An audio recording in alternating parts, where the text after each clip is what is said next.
Hello, family. Dr. Lee here with your encouraging word. And so there was a story of this community center, and they were struggling to find volunteers to participate in this outreach initiative. And the reason they couldn't find volunteers is just simply because people were just busy. It's the holiday season. Folk were tired. It was late on most nights, or some people were just not interested. But the custodian at the center, the one most people passed without noticing, he was the one that stepped forward. He organized the supplies. The custodian, he carried the heavy boxes. He stayed late. And ultimately, he became the backbone of this entire effort. Simply what others overlooked, God ended up using.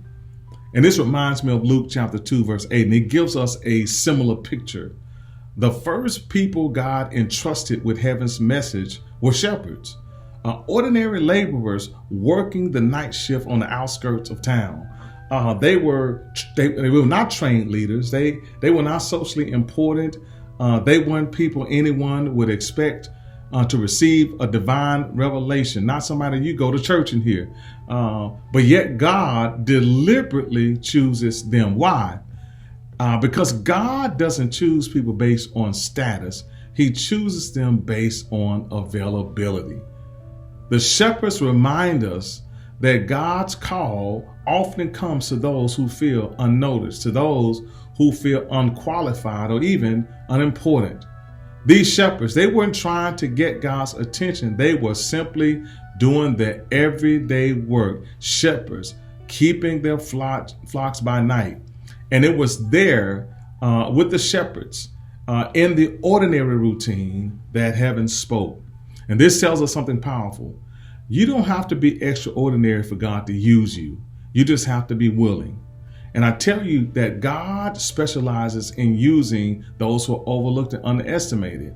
The very things that make you feel small may be the very things that make you open, humble, and ready to be used by God. Your background, your job, your past, your limitations, none of those things, your mistakes, they don't disqualify you. They may actually position you perfectly for God's purpose. So as you move through this holiday season, through your responsibilities and routines, don't miss what God can do through you. He sees what others miss, and he can work powerfully through what others call or consider ordinary. So I tell you, make yourself available and watch how God uses what you never thought was enough. He will use you. God bless.